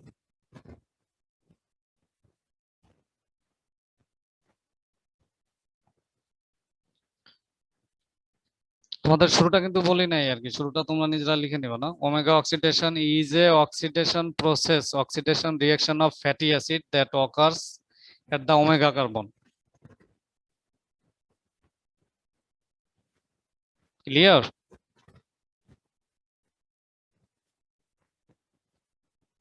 the most distant from carboxylic most distant from the carboxylic group end. তোমরা এই যে তোমরা স্লাইডটা দেখতে পাচ্ছ 1 নাম্বার, এটা হচ্ছে কার্বক্সিলিক গ্রুপ এন্ডের থেকে মোস্ট ডিস্টেন্ট সাইড হলে যেখানে CH3 ওমেগা লেখা আছে নিচে, তার মানে এই ওমেগা কার্বনে যে অক্সিডেটিভ রিঅ্যাকশনটা হয় ফ্যাটি অ্যাসিডের, যেটা most distant carbon from the carboxylic end. Repeating one more time, omega oxidation is a process of fatty acid oxidation occurs at omega carbon, তারপর comma the most distant from the carboxylic group, মানে সবচেয়ে দূরের কার্বনটা। বুঝতে পারছো?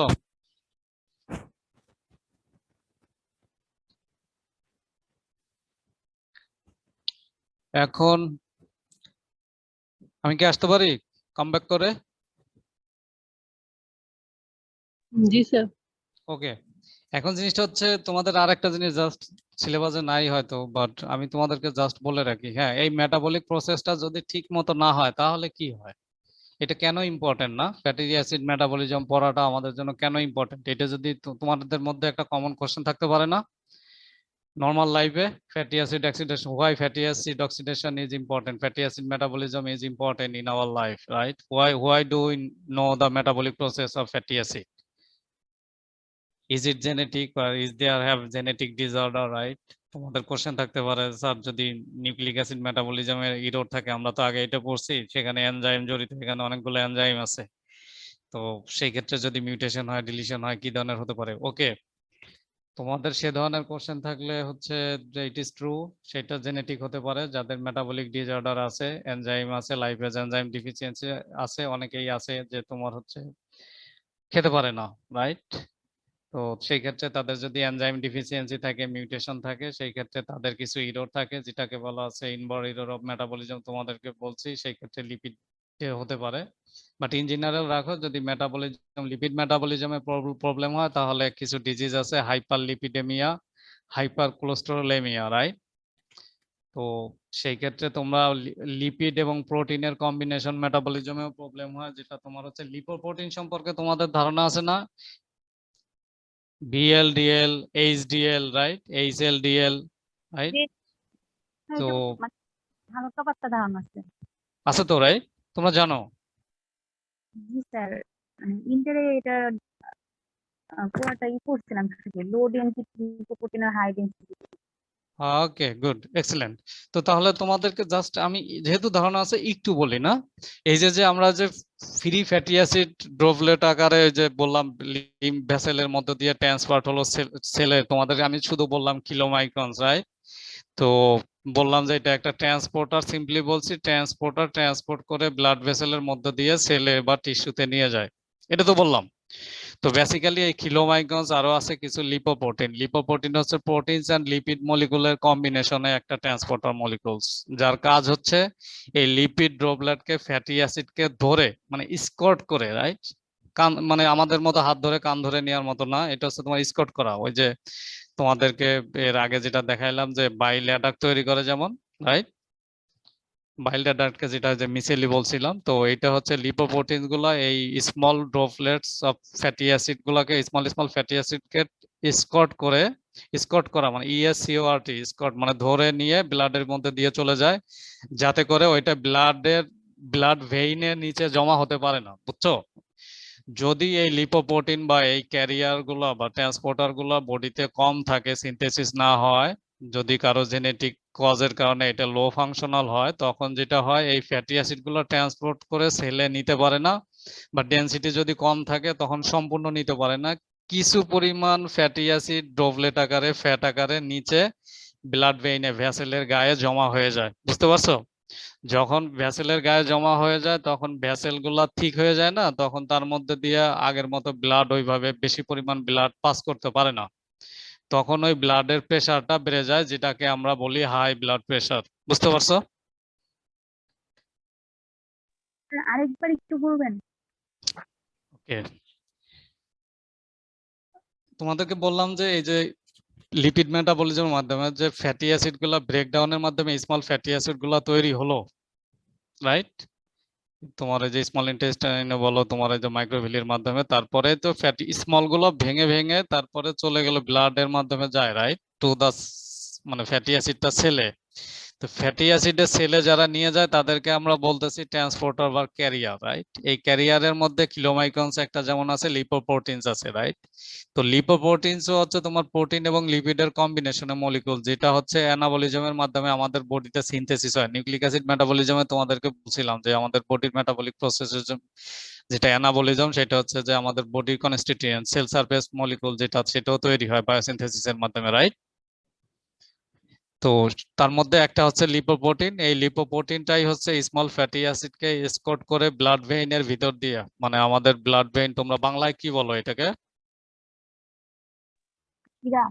Blood vein বললে তো বুঝতে পারো, রাইট? বুঝতে পারতেছ তো? তো এই ব্লাড ভেইনের ভিতর দিয়ে, আমি বাংলাটা আমার মনে পড়ছে না, শিরা বা উপশিরা, রাইট? তো এর ভিতর দিয়ে যখন ট্রান্সপোর্ট করে নিয়ে যায়, তোমার যদি হাই ডেনসিটি লিপোপ্রোটিনের পরিমাণ বেশি থাকে, রাইট? আর একটা আছে very high density lipoprotein, VD, এটা কি হবে? Very high density lipoprotein, okay, VHDL। আর একটা আছে HDL, right? High density lipoprotein.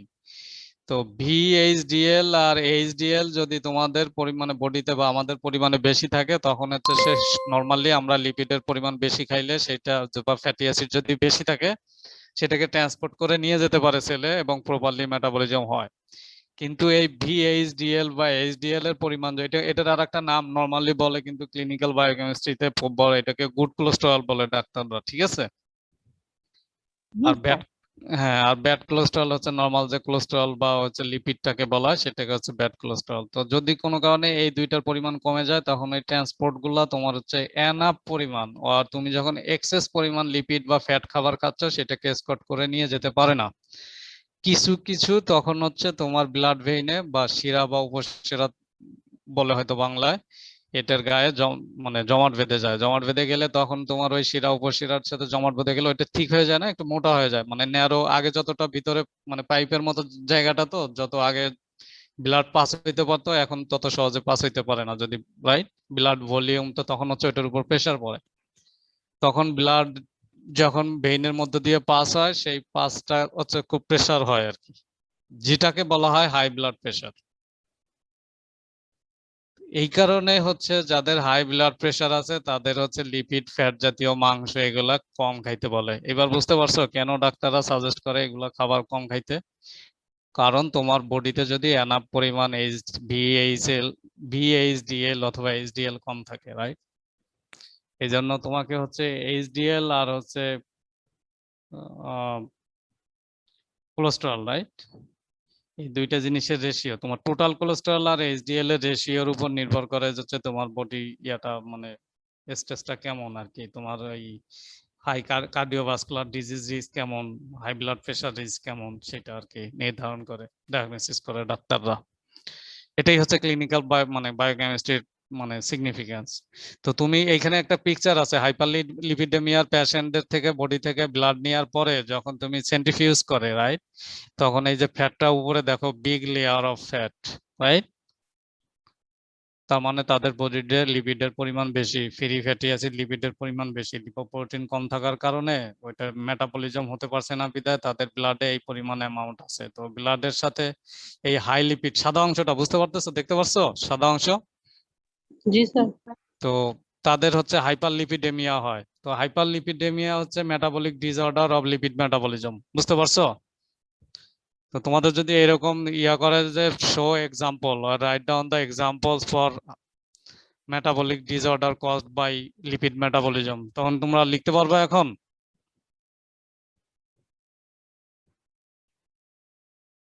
জি স্যার।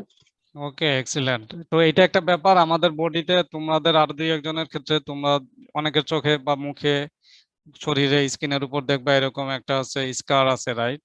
স্কার মানে হচ্ছে তোমার একটা দাগ আছে সাদা, দেখো ওই যে হাইপার কোলেস্টেরলেমিয়ার নিচে এই ফিগারটা দেখতে পাচ্ছ?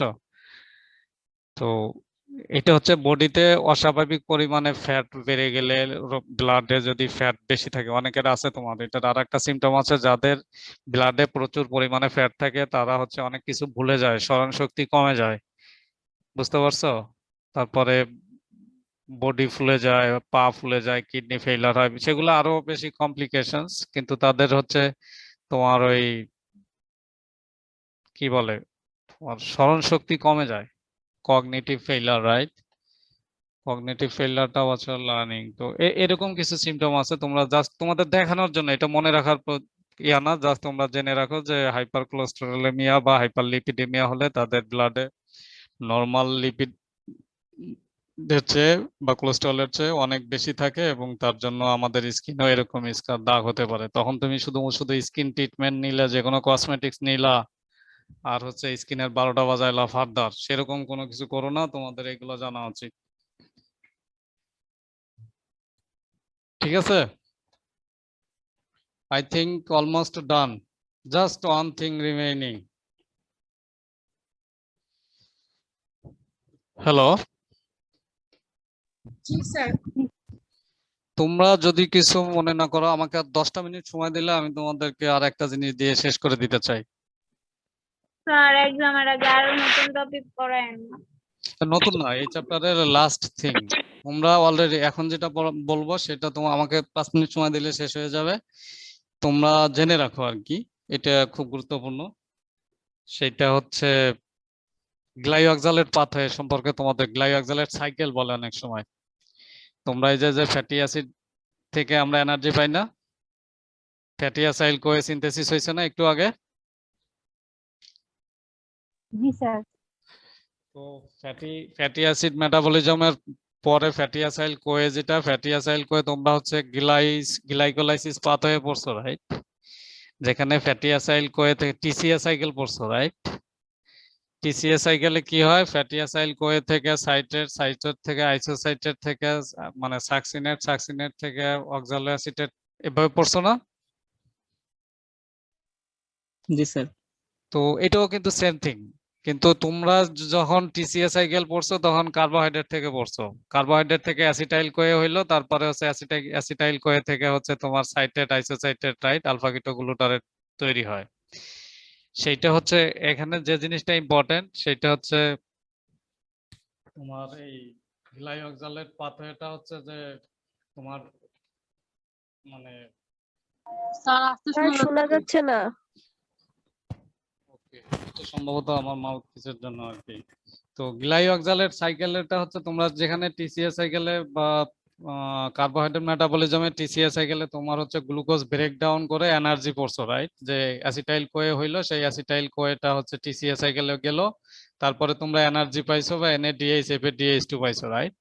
আর গ্লাইঅক্সালেট পাথওয়েটা হচ্ছে তারই অল্টারনেটিভ, যেখানে তোমার সাকসিনেট তৈরি হইলো বা অ্যাসিটাইল কোয়ে হইলো, সেই অ্যাসিটাইল কোয়ে থেকে তোমার হচ্ছে বডির প্রয়োজনে সে আবার হচ্ছে গ্লাইকোলাইজ মানে মানে এটা অনেকটা তোমরা গ্লুকোনিওজেনেসিস টাইপের আর কি, মানে হচ্ছে কার্বোহাইড্রেট সিনথেসিস প্রসেস, মানে ওইটা হচ্ছে কার্বোহাইড্রেট ব্রেকডাউন গেল, তারপরে অ্যাসিটাইল কোয়ে থেকে এনার্জি পাইলা, কিন্তু তোমার শরীরের প্রয়োজনে তোমাদের ইন্টারমিডিয়ারি মেটাবলিজম বলছিলাম, সেরকম অ্যাসিটাইল কোয়ে থেকে তোমার হচ্ছে সাইটেট তৈরি হবে বা সাকসিনেট তৈরি হবে, সেই সাকসিনেট থেকে তোমার হচ্ছে ওই অক্সালো অ্যাসিটেট হবে, অক্সালো অ্যাসিটেট থেকে ফসফোইনল পাইরুভেট হবে, ফসফোইনল পাইরুভেট থেকে সুক্রোজ তৈরি করবে, কার্বোহাইড্রেট তৈরি করবে, রাইট? এই যে প্রসেসটা মানে the cycle, right? The cyclic তোমার হচ্ছে গ্লাইকোঅক্সালেট pathway is the cycle that talk about the variation of the TCA cycle in which, right, is an anabolic pathway for the biosynthesis of carbohydrate, right? এবং এই প্রসেসটা কিন্তু আমাদের human বডিতে হয় না, রাইট? অ্যানিমেলে হয় না, এটা শুধুমাত্র প্লান্ট, ব্যাকটেরিয়া আর ফাঙ্গিতে হয়। বুঝতে পারছো? এই জিনিসটা মাথায়, এই জিনিসটা তোমাদের একটু মাথায় রাখতে হবে যে গ্লাইঅক্সালেট পাথওয়ে কি, এটা কেন ইম্পর্টেন্ট, রাইট? কেন ইম্পর্টেন্ট এবং এই রিঅ্যাকশন গুলা কি কি কি কি এনজাইম জড়িত হয়, এনজাইম গুলো ডান পাশে আমি লিখে দিয়েছি। এখন আমি যেটা করতে পারি, তোমরা এখানে কোনো কোশ্চেন আছে যা তোমরা এগুলো তোমরা দেখছো, রাইট? দেখার পরে এখান থেকে দেখো যে সাকসিনেট যেটা হয় মানে ডান পাশে যেটা, সেটা তোমরা টিসিএ সাইকেল পড়ছো, আর বাম পাশে সেটা হচ্ছে গ্লাইঅক্সালেট সাইকেল। তো এক জায়গায় থেকে সাকসিনেট তৈরি হইলো বা অ্যাসিটাইল কোয়ে লিপিড থেকে তৈরি হইলো, আর এই পাশে তোমরা এর আগে যেটা দেখছিলে অ্যাসিটাইল কোয়ে, সেটা কার্বোহাইড্রেট গ্লাইকোলাইসিস থেকে তৈরি হয়েছিল। বুঝতে পারছো? এই জন্য এই দুইটা জিনিস আমি একসাথে দিয়ে দেখাইছি। কিন্তু তুমি যদি শুধু বাম পাশের সাইকেল দিয়ে দেখাও, তখন তুমি এই যে এখানে যে অক্সালো অ্যাসিটেট তৈরি হইলো, এই অক্সালো অ্যাসিটেটের থেকে তুমি সরাসরি হচ্ছে যে ফসফাইনল পাইরুভেট নিয়ে যদি সংযোগ করো তাতেও হবে। বুঝতে পারছো? হ্যালো,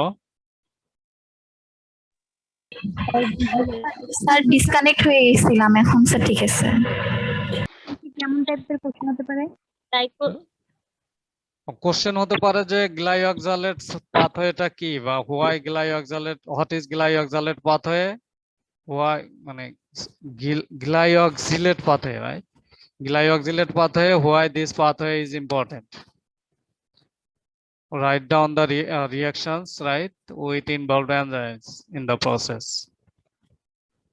এভাবে হতে পারে না? রিঅ্যাকশনটা যখন যাবে তখন কি সাইকেলের দুটো দিতে হবে, তাই না? হ্যাঁ, তুমি এই সাইকেলটা দাও, আর এখানে যে 1 2 3 4 5 6 এগুলো থেকে এই যে 13 পর্যন্ত এনজাইমের নাম দিয়ে আছে, আমি ডান পাশে নামগুলো দিয়ে দিছি। তোমরা গ্লাইঅক্সালেট পাথওয়ে দিয়ে সার্চ দিলে গুগলে তুমি সব এনজাইম পাবা। তো এখানে দুইটা সাইকেল আছে বেসিক্যালি সেম থিং। ডান পাশে গ্লাইঅক্সালেট সাইকেলটা দিয়ে আছে তোমার এই যে বাম পাশে হলুদের মধ্যে, রাইট? তুমি এই হলুদ জায়গা থেকে অক্সালো অ্যাসিটেট আছে না, এই অক্সালো অ্যাসিটেট বাম পাশে অ্যাসিটাইল কোয়ের সাথে, তুমি এই ডান পাশের এই রিঅ্যাকশনটা অক্সালো অ্যাসিটেট থেকে ফসফাইনল পাইরুভেট তৈরি হইয়া তারপরে হচ্ছে কার্বোহাইড্রেট তৈরি হবে, সুক্রোজ। তার মানে টিসিএ টা না দিলেও হবে? টিসিএ টা না, এখানে টিসিএ তেও দেখাইছে, মানে গ্লাইঅক্সালেট পাথওয়েটা তুমি অ্যাসিটাইল কোয়েটা লিপিড ট্রাইগ্লিসারল মানে ফ্যাটি অ্যাসিড মেটাবলিজম থেকে অ্যাসিটাইল কোয়ে থেকে তোমার সুক্রোজ হতে পারে। আবার হচ্ছে অ্যাসিটাইল কোয়ে তোমার হচ্ছে আগে তৈরি হয়েছিল বডিতে, ধরো প্রোটিন থেকে বা তোমার হচ্ছে কার্বোহাইড্রেট থেকে, সেটার থেকেও তুমি হচ্ছে আবার সুক্রোজে ব্যাক করতে পারো। তার মানে তুমি আগে কার্বোহাইড্রেট খাইছিলা, তারপরে তুমি লং টার্ম স্টারভেশনে আছো, স্ট্রেসফুল কন্ডিশনে আছো, ধরো রোজা রাখছো, তোমার ব্রেইন কাজ করতে হচ্ছে, ব্রেইনের জন্য তোমার গ্লুকোজ দরকার, কিন্তু তোমার বডিতে এখন আর তুমি গ্লুকোজ নিচ্ছ না ডায়েট হিসেবে, তখন হচ্ছে বডি তার রিজার্ভ যে অ্যাসিটাইল কোয়ে বডিতে আছে, that may be coming from fatty acid or may be coming from carbohydrate previously, right?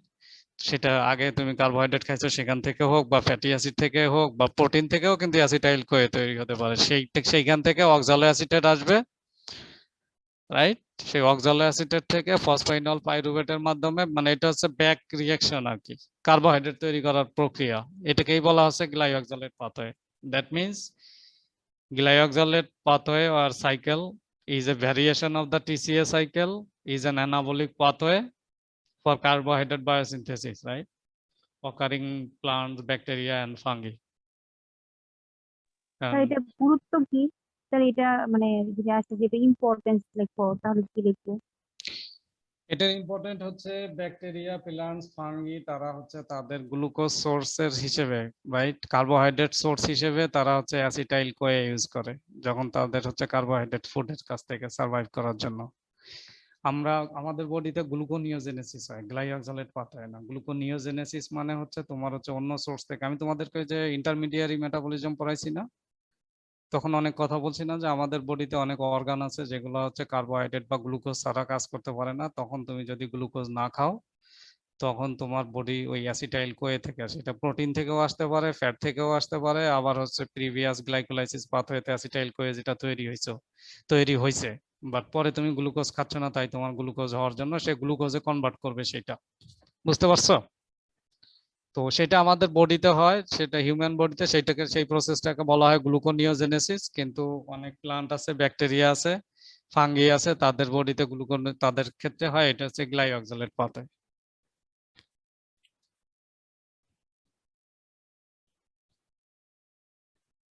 Just তোমরা জেনে রাখো, এটা পরীক্ষার জন্য মেবি অত বেশি ইম্পর্টেন্ট না, তারপরও তোমরা অ্যাট লিস্ট গ্লাইওক্সিলেট পাথওয়েটা কি, এটা কেন গুরুত্বপূর্ণ এবং কিসের জন্য, রাইট, এটা পড়ে রাখো, নোট করে।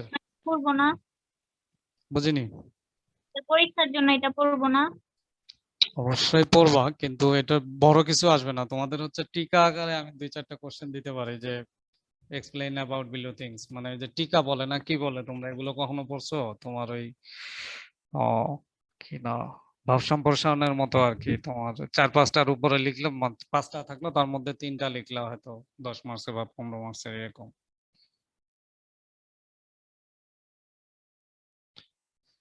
অথবা জেনে রাখো আর কি, তো পরীক্ষায় আসলে খুব শর্ট আসবে, মানে গ্লাইওক্সালেট পাথওয়ে কি, এটা কেন ইম্পর্টেন্ট, এই সাইকেল দিয়ে দেখাইলো যে তুমি দেখা দিতে পারো, তো সেই ক্ষেত্রে এই যে সাকসিনেট তৈরি হইলো, সাকসিনেট থেকে হচ্ছে তোমার ওই ফিউমারেট অক্সালো অ্যাসিটেট হয়, আবার হচ্ছে তুমি এখানে অ্যাসিটাইল কোয়ে থেকে অক্সালো অ্যাসিটেট, না তোমার আমার কার্সারটা দেখতে পাচ্ছ এখানে যে অক্সালো অ্যাসিটেট তৈরি হয়েছে?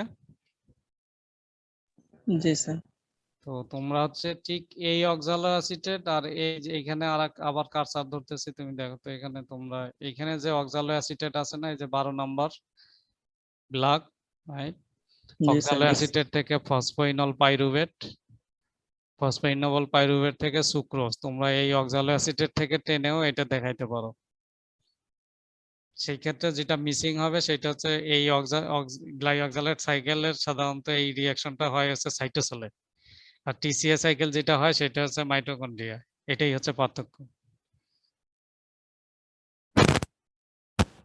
তো তোমাদের আর একটা কোশ্চেন হতে পারে, what is the difference between glyoxylate pathway and TCA cycle and glyoxylate cycle, এই দুইটার মধ্যে তোমরা হচ্ছে ডিফারেন্স মানে পার্থক্য করবো আর কি, পারবে না? আমি তোমাদের দেখো তোমাদের ফ্যাটি অ্যাসিড মেটাবলিজমে খুব কম পড়াইছি, কিন্তু বেশি পড়াই নাই, জাস্ট কয়েকটা ডেফিনেশন আর এইটা, রাইট?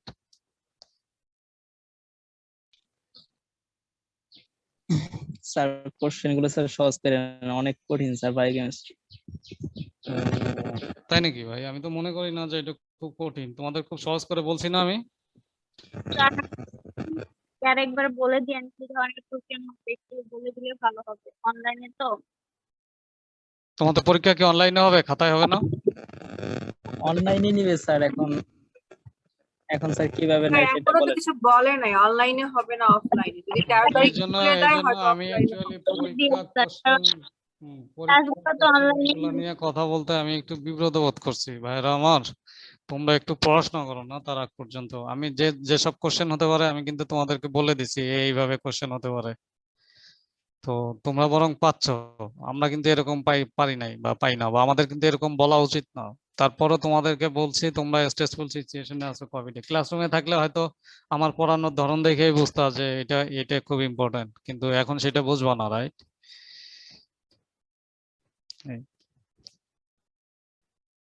তো তোমাদেরকে যেটা পড়াইলাম তোমরা এখন জানো যে ফ্যাটি অ্যাসিড কি, ফ্যাটি অ্যাসিড কিভাবে আসে, রাইট? লিপিড ব্রেকডাউনের মাধ্যমে ফ্যাটি অ্যাসিড আসে, সেটা বডিতে মানে হচ্ছে তোমার এই যে ফ্যাটি অ্যাসিডটা ট্রান্সপোর্টের মাধ্যমে সেলে যায়, সেলে গিয়ে হচ্ছে তারপরে এটা ব্রেকডাউন হয়, রাইট? বেটা অক্সিডেশন হতে পারে, অল্টারনেটিভলি আলফা অক্সিডেশন বা ওমেগা অক্সিডেশন, সেখান থেকে তোমরা এনার্জি পাও, রাইট? আর যদি কোনো কারণে মানে ওভারঅল আর কি কোনো কারণে যদি আর সেই একটা কোশ্চেন করি আচ্ছা করো। স্যার, কখন ওমেগা অক্সিডেশন হবে, কখন বিটা হবে, মানে এটা কি কোনো কন্ডিশন আছে? এটা সিচুয়েশনে তো তোমাকে যেটা বললাম ওই যে বেটা অক্সিডেশন, নরমালি বেটা অক্সিডেশনই হয় ফ্যাটি অ্যাসিডের, কিন্তু কোনো কারণে আমাদের বডিতে মিথাইলেশন হয় আর কি। হ্যাঁ, মিথাইল গ্রুপ মানে মিথাইলেশন বলতে মিথাইল গ্রুপ অ্যাড হয় CH2 তোমার এই যে বেটা পজিশনে, তখন যেখানে মিথাইল গ্রুপ হয় সেখানে ওই এনজাইম গুলো কাজ করে, এটা ব্রেকডাউন হয় না, তাই না? আমাদের বডিতে অনেক মিউটেশন হওয়ার কথা না, যে নরমালি মিউটেশন হয় না কেন? আমরা তো এক্সপোজ করি মিউটেশন হয় কেন? মিউটেশন হয় না কারণ এটা খুব কনজার্ভ, মিথাইল গ্রুপ থাকার কারণে সেটা অ্যাকচুয়ালি আর ফার্দার রিঅ্যাকশনে যায় না এরকম। তো CH3 থাকার কারণে তোমার ব্রেকডাউন হইলে তো তোমার ওই বিভিন্ন ইলেকট্রন ট্রান্সপোর্ট সিস্টেম আছে, রাইট? অক্সিডাইজড হতে হবে, রিডিউসড হতে হবে, তাই না? তো এখানে মিথাইল গ্রুপ থাকার কারণে এখান থেকে ওই ব্রেকডাউনটা হয় না, তখন আবার এর অল্টারনেটিভলি হচ্ছে আলফা ইয়াতে হয়। তো এটা হচ্ছে সোর্স, মানে তোমার হচ্ছে সোর্স স্ট্রেস কন্ডিশনের উপর বেস করে তখন এই রিঅ্যাকশন গুলো হবে আর কি। ক্লিয়ার? বেটা মানে বেটা অক্সিডেশন আর আলফা অক্সিডেশনটাই হচ্ছে বেসিক্যালি তোমাদের অত ডিটেল জানার দরকার নাই, ডিটেল যদি জানো আরো আরেকটা ক্লাস নিতে হবে, তোমরা চাইলে আমি নিতে পারি, কিন্তু আমি যদি ক্লাস নেই সেটা কোশ্চেন হয়ে যাইতে পারে আবার। তো স্যার থাক স্যার, এগুলি মনে রাখার স্যার বিশাল ব্যাপার। কিন্তু তোমরা এইখানে যেটা জেনে রাখো যে মিথাইলেশন নরমালি বেটা অক্সিডেশনেই হয়।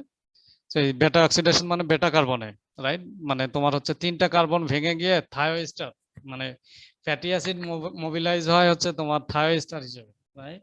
মানে অ্যাসিটাইল ফ্যাটি অ্যাসাইল কো এর মাধ্যমে, তোমাদেরকে যেটা বলছিলাম। তো লং চেইন ফ্যাটি অ্যাসিড সবসময় ডান পাশ থেকে মানে কার্বক্সিলিক গ্রুপের এন্ড থেকে 1 2 3 কার্বন থেকে সবসময় 3টা করে থায়োএস্টার মানে 3টা কার্বক্সিলিক মানে 3টা কার্বন সবসময় রিমুভ হয় নরমালি বেটা কার্বন থেকে। তো কোনো কারণে যদি বেটা কার্বনে এখানে মিথাইল গ্রুপ থাকে তখন হচ্ছে আলফা কার্বন থেকে জাস্ট একটা কার্বন রিমুভ হয় কার্বন ডাইঅক্সাইড থেকে, যেটা অ্যাডজাস্টেন্ট টু আলফা কার্বন। এই কারণে তখন তাকে বলা হচ্ছে আলফা কার্বক্সিলিক অ্যাসিড। যদি সেটাও এখানেও যদি মিথাইলেশন বা অন্য কোনো ইয়া থাকে স্ট্রেস থাকে তাহলে হচ্ছে ডিস্টেন্স মানে অপোজিট থেকে কার্বন ভেঙে এটা হচ্ছে স্মল ইয়া হবে, গ্লিসারাইড হবে, রাইট? তো সেই ক্ষেত্রে যেটা একদম ডিস্টেন্ট সেটাকে বলা হচ্ছে ওমেগা কার্বন, মানে যে এই ওমেগা কার্বন রিঅ্যাকশন আর কি। তো জাস্ট এই নামকরণ গুলো করা হয় হচ্ছে কার্বন নাম্বার উপস্থিত থেকে, যে কার্বক্সিলিক গ্রুপ থেকে কত ডিস্টেন্টে আছে তার উপর বেস করে। ক্লিয়ার?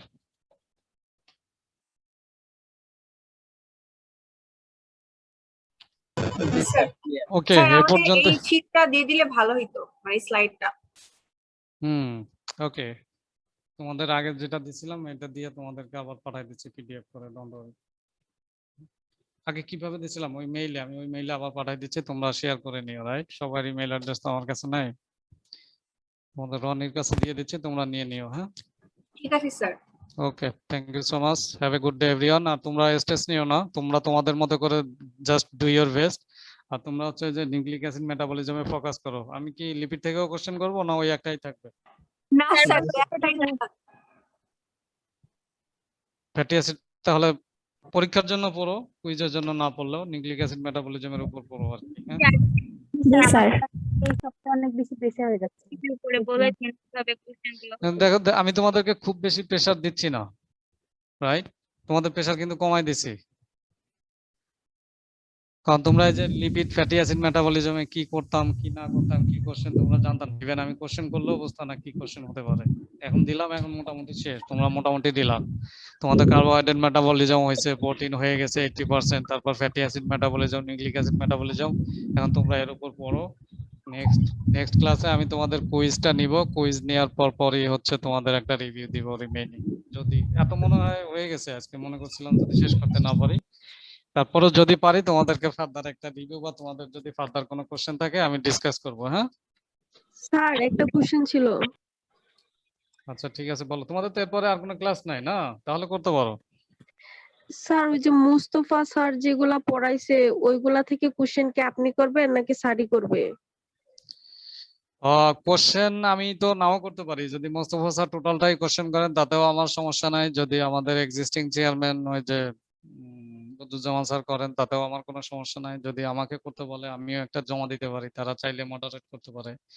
কিন্তু নিউক্লিক অ্যাসিড মেটাবলিজম আর ফ্যাটি অ্যাসিড মেটাবলিজমের ক্ষেত্রে তো আমি যেটা পড়াইছি আমি হয়তো এটা তাদেরকে জানাইতে পারি, নতুবা তারা কি পড়াইছে আমাকে যদি নোট করে আমি যদি ইয়া করি সেটা আমি বলতে পারি। কিন্তু কোশ্চেন তো মডারেশনও হতে পারে, আমি কিছু জানি না এখানকার সম্পর্কে নিয়ম কানুন। তোমরা স্যার যত আপনি যেটা স্যার পড়াইছেন আপনি ওটা আমাদের তো মোস্তফা স্যারের সাথে যোগাযোগ নেই স্যার, তাহলে স্যার কিভাবে কোশ্চেন করবে স্যার ওইটা জানবো কিভাবে? তোমাদেরকে যা পড়াইছে পড়াইছেন উনি, তোমরা যদি তার মধ্যে থাকো, উনি কোশ্চেন করলেও সমস্যা নাই, আমি করলেও সমস্যা নাই, বুঝতে পারছো? আরেকজন করলেও সমস্যা নাই, যা পড়াইছেন তার মধ্যেই তো হওয়ার কথা, রাইট? স্যার এক্সামের আগে স্যার। যদি স্যারের সাথে একটু কন্টাক্ট করা যেত একটা রিভিউ ক্লাসে তাহলে ভালো হইতো স্যার। উনি তো তোমাদের কারো না কারোর সাথে কন্টাক্ট করতেন ক্লাসের সময়, তার সাথে তোমরা মেইলে যোগাযোগ করতে পারো জাস্ট কার্বোহাইড্রেটের ব্যাপারে। সেক্ষেত্রে কি হতে পারে বা না পারে, কারণ আমি একাডেমিক্যালি অ্যাকচুয়ালি আমার যোগাযোগ করার মানে চেয়ারম্যানের অনুমতি ছাড়া কোনো কিছু করার সুযোগ নাই, কারণ উনি তো ছুটিতে আছেন এখন বাইরে আমেরিকাতে।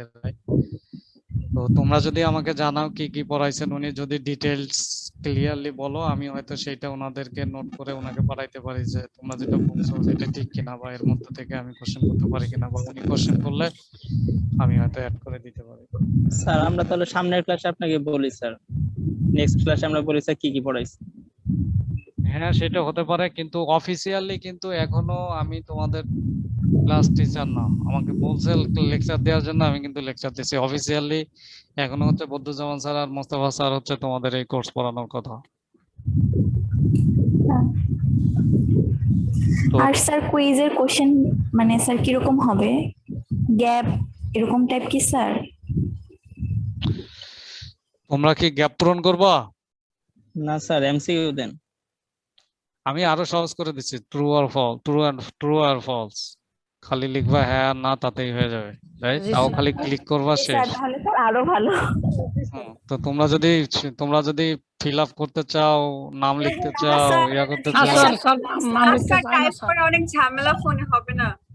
স্যার জিজ্ঞাসা করলাম স্যার যে আসলে কিরকম হবে বুঝতেছিলাম না, তো স্যার ট্রু ফলসই থাক। আচ্ছা দেখা যাক ট্রু ফলস আর দেখি কি হয়, সিস্টেম কাজ করে কিনা, টেকনিক্যাল এরর হতে পারে। তারপরে তোমরা যেভাবে পছন্দ করো সেইভাবে করবো, অসুবিধা নাই। ঠিক আছে, ওকে, হ্যাঁ, থ্যাংক ইউ এভরিওয়ান, ভালো থাকো। হ্যাঁ, হ্যাভ এ গুড ডে। তোমরা স্ট্রেস নিও না, স্ট্রেস নিয়ে তোমাদের কোনো লাভ হবে না, বুঝছো? শরীর এবং মনের ক্ষতি হবে। আর অনেকে আছে এত বেশি স্ট্রেস হয়ে নিয়ে, গেছে স্যার। অনেকে আছে স্ট্রেস নিয়ে এমন ভাবে শক্ত হয়ে দাঁড়ায় থাকবা, লোকজনের সাথে কথাও বলবা না, চাও খাবা না, আড্ডাও দিবা না। জীবনটা এত বিতৃষ্ণা করার কোনো প্রয়োজন নাই। চারপাশ থেকে স্যার বিভিন্ন গত 1.5 বছর তো এরকমই চলতেছে। এগুলো চলবে। তুমি বরংটা হচ্ছে যেটা করলে তোমার কোনো লাভ নাই, তোমার হাতে সমাধান নাই, তো সেটা নিয়ে তুমি অযথা স্ট্রেস করে তোমার লাইফের কেন ক্ষতি করবা? আমের সিজন, আম পাকছে, তোমরা আমও খাও, পড়াশোনাও করো। স্ট্রেস নিলে খাইতেও পারবা না, পড়াশোনা এনজয় করতে পারবা না, ঠিক আছে? জি স্যার, একদম আমার মতো আম গাছে দাঁড়ায় দাঁড়ায় ক্লাস করতেছে। স্যার যে চাপ দিয়েছেন স্যার, মানে খাওয়ার রুচি নেই। কেন রুচি নাই? তোমার রুচি কি হলো আবার? স্যার অন্যান্য কোর্স গুলা একটু প্রেসার বেশি হয়ে যাচ্ছে। তুমি যদি খুব জানো না, ইউজুয়ালি তুমি তো জাস্ট দেখলেই তোমার চোখে মাথার মধ্যে ঘুরবে, ও এটা তো এই, এটা তো এই, এটা তো এই। তুমি যদি জানো তাহলে তো সমস্যা নাই, তুমি আম খাওয়ার সময় আম খাও, পড়াশোনা পড়ো। কিন্তু তুমি যদি পড়াশোনা না পড়ে আম খাওয়ার সময় স্ট্রেস নাও, আমি ওইটা বলছি। আমি এগুলা করতে করতে মাথা শেষ। Anyway, thank you so much everyone. Have a good day. Enjoy করো। আসসালামু আলাইকুম স্যার। আসসালামু আলাইকুম। ওয়ালাইকুম আসসালাম।